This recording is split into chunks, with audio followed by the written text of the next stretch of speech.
কারো বাইকে 50,000 টাকার মডিফিকেশন করি, কারো বাইকে 1 লাখ টাকার, কারো বাইকে 2 লাখ টাকার, কারো বাইকে 3 লাখ টাকার, আবার 5 লাখ টাকার মডিফিকেশনও করতে দেখছি। এই বাইকটার মডিফিকেশন মোটামুটি একটু unique.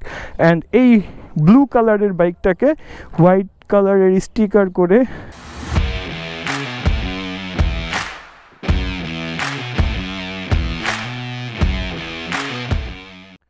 Hey everyone, I hope সবাই ভালো আছেন অ্যান্ড আমিও ভালো আছি। এখন ছিলাম ফরিদপুরে টেক্সটাইল ইনস্টিটিউটের সামনে। এখানে অনেক ভাই ব্রাদার আছে, তো ওদের সাথেই আড্ডা মারতেছিলাম। এর মধ্যে 4টা বাইক চোখে পড়ে গেল, মানে 4টা বলতে আমাদের সাথেরই 4টা বাইক, যেই 4টা বাইকে মডিফিকেশন করা। অ্যাকচুয়ালি বর্তমান আমরা কিন্তু অনেক মডিফিকেশন করতে পছন্দ করি। অনেকের বাইককে আমরা সুপারভাবে সাজাই, কারো বাইকে 50,000 টাকার মডিফিকেশন করি, কারো বাইকে 1 লাখ টাকার, কারো বাইকে 2 লাখ টাকার, কারো বাইকে 3 লাখ টাকার, আবার 5 লাখ টাকার মডিফিকেশনও করতে দেখছি। অ্যাকচুয়ালি 4 লাখ 5 লাখ টাকা দিয়ে আপনারা কিন্তু এরকম টাইপস একটা বাইকই পাবেন, বাট তাদের ইচ্ছা হয় তাদের 4-5 লাখ টাকার বাইককে মডিফিকেশন করে ওইটার প্রাইসে 10 লাখ 12 লাখে শিপ করানো। সো আমিও এর আগে আমার বাইককে মডিফিকেশন করছি, বাট খুব একটা বেশি মডিফিকেশন করি নাই। সর্বোচ্চ হয়তো 50,000 1 লাখ পর্যন্ত হিট করছে কিনা মনে করে দেখতে হবে, কারণ আমি একটা বাইক লং টাইম ইউজ করি না, হয়তো 1 বছর 6 মাস বাইকটা সম্পর্কে আইডিয়া নেই। দেন বাইকটা হয়তো সেল করে দিয়ে আরও একটা বাইকের সম্পর্কে আইডিয়া নেওয়ার জন্য ট্রাই করি। তো এখানে 4টা মডিফিকেশন করা বাইক, অ্যান্ড এই 4টা বাইকের মধ্যে এই বাইকটার মডিফিকেশন মোটামুটি একটু ইউনিক। অ্যান্ড এই ব্লু কালারের বাইকটাকে হোয়াইট কালারের স্টিকার করে একটা সৌন্দর্য বৃদ্ধি করার জন্য ট্রাই করছে, বাট এই মডিফিকেশনটা একটু সাপড়ি টাইপের এইটাই কিন্তু লাগতেছে। বাট দূর থেকে যদি এটাকে দেখা হয় হোয়াইট কালারের বাইক, তো হোয়াইট কালারের বাইক সবসময় কিন্তু একটু বেশি ফুটে থাকে, দেখতে ভালো লাগে। আচ্ছা, ফার্স্ট থেকে যাই। ফার্স্টে রাখছি হচ্ছে সুজুকি GSX-R। এই বাইকটা একটা ছোটো ভাইয়ের বাইক। এই বাইকে কি মডিফিকেশন করা, ফ্রন্ট অ্যান্ড রিয়ার টায়ারটা হচ্ছে টিমসানের দেখা যাচ্ছে, টায়ারটা চেঞ্জ করা, তারপরে বিগ সাইজের একটা ডিস্ক সেট করা, সামনের এই ভাইজারটা সেট করা, শার্পের হ্যান্ডেলবার অ্যান্ড এই গ্রিপগুলোও কিন্তু চেঞ্জ করা, আরও টুকিটাকি হয়তো মডিফিকেশন করা। হ্যাঁ, পেছনের এই টেল ল্যাম্পের জন্য একটা পার্ট সেট করা, তারপরে এই নাম্বার প্লেটটা কতটুকু দেখছেন, লাইক এতটুকু একটা নাম্বার সেট করা। আই থিঙ্ক এই ছোটো নাম্বার প্লেটের জন্য মামলাজনিত সমস্যা হতে পারে, বাট আমার চোখে এখন পর্যন্ত পড়ে নাই। অ্যান্ড ফুটরেস্টটাও কিন্তু চেঞ্জ করা, এটা হচ্ছে নুয়ের। তো এই সুজুকি GSX-Rটাতে অনেক বেশি মডিফিকেশন করা না। এখানে একটা ইন্ডিকেটর, 2টা লুকিং গ্লাস নাই। লুকিং গ্লাসটা থাকা কিন্তু মোস্ট ইম্পর্টেন্ট। এই বাইকটাতে কত 50-60-70 হাজার টাকারই একটা মডিফিকেশন হয়তো করা, বাট সে করছে, হয়তো আস্তে আস্তে এই মডিফিকেশনটাকে সে বাড়াবে। এরপরে হচ্ছে MT-15। এই বাইকটা অনেক বেশি মডিফিকেশন করা তা না, বাট বাইকের ওনার যে উনি খুব সিমসাম টাইপের একটা মানুষ, ওনার এই বাইকেও উনি মডিফিকেশন করছে বা মডিফিকেশন করতে পছন্দ করছে। আচ্ছা, এই MT-র সামনের সাইডে যাই। সামনের সাইডে যেতেই যদি আপনারা এই লুকসটা দেখেন, আচ্ছা লুকসের মধ্যে কি পরিবর্তন এটা একটু দেখি।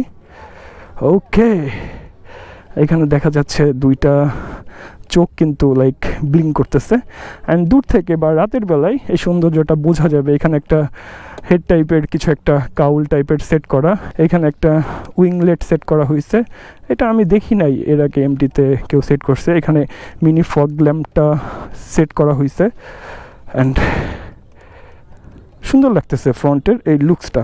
অ্যান্ড একটা ফুল সেফটি গার্ডও কিন্তু MT-তে সেট করা হয়েছে, সাথে একটা এটাকে কি বলে যেন, রেডিয়েটর গার্ড।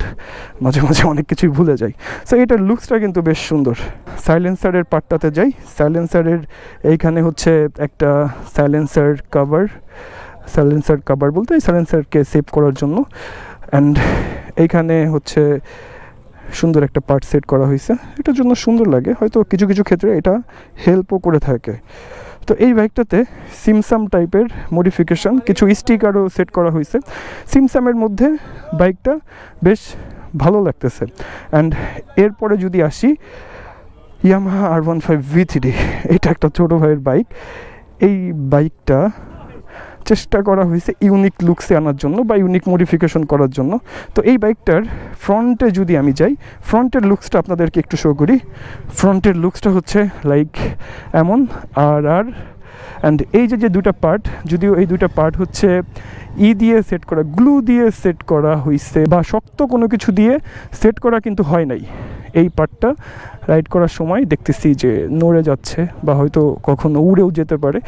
এইটার জন্য ফার্স্টে আমাকে একজন কমেন্ট করছে যে ফোরিং টাইপস লাগতেছে এই দুই সাইডের এই ব্যাপারটার জন্য আর কি। অ্যান্ড এখানে একটা মিরর সেট করা, যেটা হচ্ছে সৌন্দর্য বা একটু ভাইবের জন্য, বাট এটার মিররটা খুব একটা কাজে আসে না। অ্যান্ড যদি আপনাদেরকে এই ভাইজরটার কথা বলি, এই হচ্ছে ভাইজর। বাইকটার উপরে ওঠার পরেই এই ড্যাশবোর্ডটা, হ্যাঁ ইউনিক, বাট সুপার টাইপের ইউনিক না, মোটামুটি মডিফিকেশন করা হয়েছে। যদি কিটা অন করা যায়, কিটা অন করার সাথেই হচ্ছে এখানে আপনারা দেখতেছেন দুইটা মিটার, এটা আই থিঙ্ক বোল্ট মিটার। এখানে ছোট আরেকটা কিছুর না, এইটা হচ্ছে বোল্ট মিটার। অ্যান্ড এখানে হচ্ছে টেম্পারেচারটা দেখা যায়। আর হ্যান্ডেল বারটা কালার করা হয়েছে। আমি ফার্স্টে জিজ্ঞেস করলাম যে এই দুইটা পার্ট কিসের জন্য সেট আপ করা হয়েছে, এটা তো ইউনিক লাগতেছে। বাট সে আমাকে বলল যে এইটার যে উপরে একটা নাট টাইপের থাকে, এটাকে ঢেকে রাখার জন্য এই পার্টটা করা হয়েছে। সেই পার্টটাকে যদি আমি খুলে ফেলি, কত টাইপস মডিফিকেশন রে ভাই, ও মাই গড। অ্যান্ড একটা গ্রিপ সেট করা। অ্যান্ড RCBর মাস্টার সিলিন্ডার, এই মাস্টার সিলিন্ডারটা অলরেডি ভাঙা হয়েছে, হয়তো অ্যাক্সিডেন্ট জনিত বা কোনো কারণে ভেঙে গেছে এটা। আর সাথে হচ্ছে এই যে এই গার্ডটাও সেট করা হাতের সাইডের। মাস্কুলার ট্যাঙ্ক লাগতেছে না, এটা হচ্ছে একটা কন্ডম ট্যাঙ্ক জাতীয় কিছু ট্যাঙ্ক টাইপের পাওয়া যায়, ওই ট্যাঙ্কটাই সেট করা। অ্যান্ড এটার আরও একটা ব্যাপার ভাল লাগছে আমার কাছে, সেটা হচ্ছে পেছন পার্ট। ওটা দেখানোর আগে সিটটার মধ্যে একটা স্মুথ ফিনিশিং বা বলা যায় যে একটু কি বলে এগুলারে, একটু যে অল কালার টাইপের থাকে না, বা যেটার উপর দিয়ে পানি চলে যাবে, বা হচ্ছে একটু পিছলা বা পিচ্ছিল টাইপের একটা সিট কভার, এরকম সিট কভার এটাকে আমি দেখি নাই। অ্যান্ড এই হচ্ছে সাইড থেকে এই বাইকটাতেও কিন্তু টায়ারটা চেঞ্জ করা, টিমসানের টায়ারটা সেট করা হয়েছে। আর যদি পেছনের টেল টেডিটা দেখি, এখানে ব্যাটম্যানের একটা টেল টেডি সেট করা হয়েছে ঢাকা মেট্রোর। অ্যান্ড ইন্ডিকেটরটা R15 বাট এটার উপরে একটা ব্ল্যাক পলি দেওয়া হয়েছে। অ্যান্ড এই হচ্ছে পেছনের লাইটটা, এইটা কিন্তু চেঞ্জ করা হয়েছে। তো এই ব্যাটম্যানের এই নাম্বার প্লেটটার জন্য ইউনিক লাগতেছে, বাট একটু অন্যরকম লাগতেছে। কার কাছে এই ব্যাটম্যানটা কেমন লাগছে চাইলে একটু কমেন্টের মাধ্যমে। Welcome back everyone. আপনারা এতক্ষণ যেই ভিডিওটা দেখতেছিলেন, এইটা হচ্ছে বাইক মডিফিকেশন নিয়ে আমি একটা ভিডিও করার জন্য ট্রাই করি, 4টা বাইককে রেখে। লাস্টে যে ইয়ামাহা R15 V3-র কাছে যাই, এই বাইকটা নিয়ে কথা বলতে না বলতেই আমার ক্যামেরাটা বন্ধ হয়ে যায়। এরপরে ক্যামেরাটাতে চার্জ দিই বা বিভিন্ন ওয়েতে ক্যামেরাটাকে অন করার জন্য ট্রাই করি, বাট আমার ক্যামেরাটা কোনোভাবে অন হচ্ছিলই না বা শেষ পর্যন্ত অন হয় নাই। ভিডিওটা শ্যুট করা হচ্ছিল ফরিদপুরে, এখন কিন্তু আমি ঢাকাতে। আর আমার ক্যামেরাটার কি হয়েছে আমি নিজেও জানি না। এই হচ্ছে আমার GoPro Hero 12 ব্ল্যাক। জাস্ট এই ব্যাটারিটা যখন আমি এখানে দিচ্ছি, এই পেছনের যেই ডিসপ্লেটা এটা জ্বলে ওঠার পরে আর ক্যামেরাটা কোনো রকম কোনো সারা শব্দ করে না, অন হয় না, কোনো কিছুই হচ্ছে না। জাস্ট আচ্ছা, এখন তো সেটাও হচ্ছে না, আই থিঙ্ক ব্যাটারির চার্জ শেষ হয়ে গেছে। অ্যান্ড এরপরে যখন আমি এটা প্রেস করতেছি, সে কোনোভাবেই কোনো রেসপন্স করতেছে না, চার্জ নিচ্ছে। বাট এই GoPro 12-এর যে কী হলো, অ্যাকচুয়ালি আমি নিজেই অবাক হয়ে গেলাম। হুট করে এত সুন্দর একটা ক্যামেরা, যেই ক্যামেরাটা দিয়ে আমি রেগুলার ভিডিও করতাম। এখন আমি যেই ক্যামেরাটা দিয়ে ভিডিও করতেছি এই ক্যামেরাটা আমার না, এটা হচ্ছে গোপ্রো হিরো 9।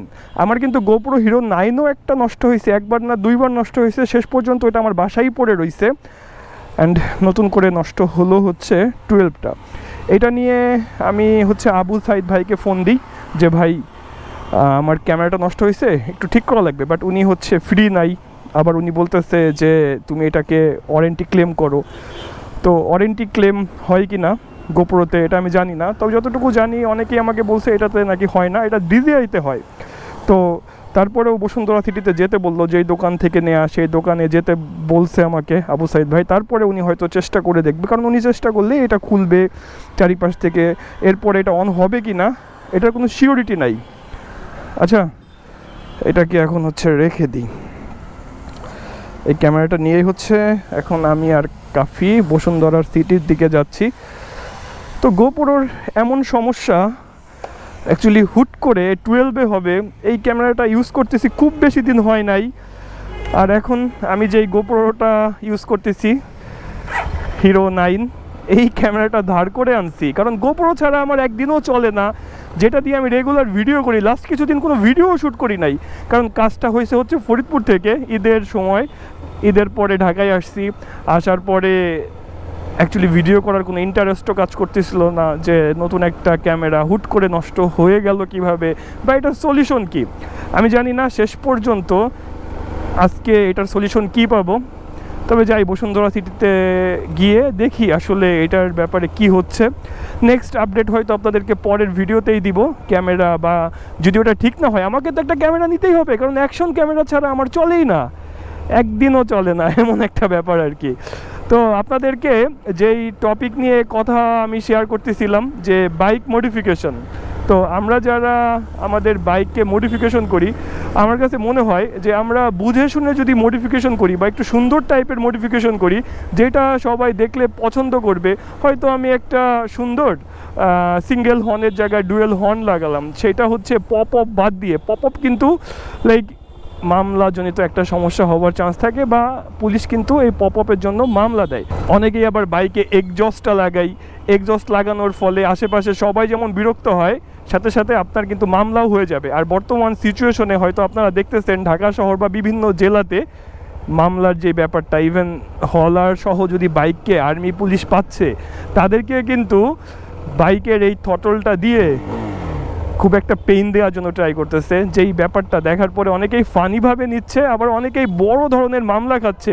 মানিকগঞ্জের একটা ভিডিও দেখলাম যে 32,500 টাকার মামলা দেওয়া হয়েছে একজন বাইকারকে। তো আমি এমন মডিফিকেশন করব না যেটা একজন মানুষকে ডিস্টার্বের মধ্যে রাখে বা পুলিশের মামলাজনিত সমস্যা, বা ওইটা অ্যাকচুয়ালি লাগানোর কোনো নির্দেশ নাই। তো সেইটা আমি লাগানোর পরে আমি পুলিশের মামলাজনিত একটা ব্যাপারের মধ্যে পড়ব, আশেপাশে সবাই হচ্ছে আমাকে একটু গালি দিবে। তো এই ব্যাপারটা আমরা না করলেই মনে হয় বেটার হয়। আর আমরা মডিফিকেশন করতে পারি, বিভিন্ন রকম স্টিকার সেট করতে পারি, ভাইজারটাকে চেঞ্জ করতে পারি, বা লুকিং গ্লাসটাকে একটু মডিফিকেশন করতে পারি, যেটার জন্য আসলে কারো কোনো ক্ষতি হবে না, অ্যান্ড আপনিও মামলাজনিত কোনো সমস্যার মধ্যে পড়বেন না। সো সচেতনতা আর মানুষকে ডিস্টার্ব করা, এটার মধ্যে কিন্তু একটা ব্যাপার আছে। অ্যান্ড আমার আজকের এই ভিডিওটার কাহিনী যেহেতু ছিল বাইক মডিফিকেশন নিয়ে, হয়তো আরও কিছু কথা আপনাদের সাথে শেয়ার করতাম, বাট কথা শেয়ার করার আগেই আমার ক্যামেরাটা ডেড হয়ে গেছে। জানি না এটার রেজাল্ট বা এটার ফলাফল বা ক্যামেরাটা ব্যাক আসবে কি না। ব্যাক আসলে তো আলহামদুলিল্লাহ, আর না আসলে আমি খুব একটা প্যারায় পড়ে যাব। কিছুদিন আগে একটা পকেট 3 কিনছি, অ্যান্ড এখন যদি আবার আরও একটা অ্যাকশন ক্যামেরা কিনতে হয়, প্যারা প্যারা প্যারা প্যারা।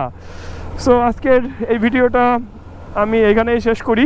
বসুন্ধরা সিটিতে যাই, দেখি কি আপডেট হয়। নেক্সট ভিডিওতে আপনাদেরকে আপডেট দেওয়ার জন্য ট্রাই করব যে আমার নতুন ক্যামেরা কোনটা, বা আমার ক্যামেরা ব্যাক আসছে কি না, বা আমার একটা লং রাইডের প্ল্যান চলতেছে যেটা আগামী 2-3 দিনের মধ্যে হতে যাচ্ছে। একসাথে 10 থেকে 15 জন আমরা একটা রাইডে যাচ্ছি, আকর্ষণীয় রাইড, অ্যান্ড পাহাড়ে যাচ্ছি। এটাই হচ্ছে মেইন কথা।